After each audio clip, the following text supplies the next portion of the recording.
Nimba wahora ushira video kuri YouTube uciye muri ubu buryo, hagarika gukoresha ubu buryo bwo gushira ko video kuri YouTube uciye muri application ya YouTube kwa kakamenyetso ko guteranya, ahubwo nubikore uku ngiye kukwereka.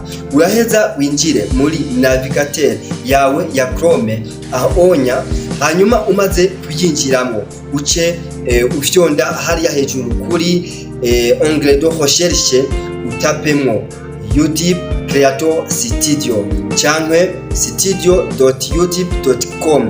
umaze kwa klika tugenda urabe hariya hejuru, kubera yuko ubushitse muri channel yawe wahujije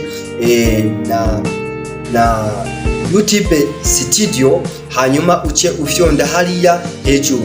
Maze gufyonda hejuru uca kukamenyetso ko guteranya gafise na logo ya video, uce uheza ufyonda ahantu handitse telecharge ini video. Umaze kwafyonda uce umanuka aho hepfo kwako kantu kagasinye kaduga hejuru, okay?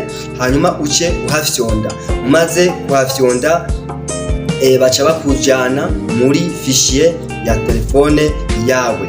Umaze gushikirayo, hanyuma uce ufyonda kuri video wifuza. Umaze kuyifyonda ko uce ukora parametre zose zishoboka nkuko naziberetse mu mavideo yarenganye. Ariko kandi ntiwongere gukora ikosa yo gushira video yawe yo kuri YouTube mu gihe utagiye muri gestionnaire fichier uhindure izina ya video yawe, kuko iyo umaze gushira ko video, iyo ushize ko video utahinduye izina rya video yawe, ni kuvuga video iraba telecharge nibyo, mugabo haza kuja ko filigrane ya application wakoresheje video yawe. Ivyo navyo bica bituma YouTube itareka video yawe ngo irengane, uronke ama-views akwiye. Nizera yuko iyi video ikunejereje. Nimba ufise ico ubaza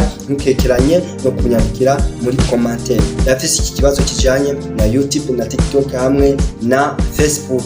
Welcome. Merci beaucoup. Wibage s'abonner, like na commentaire. Bravo. Wahed. À la prochaine vidéo. Merci. À peace out.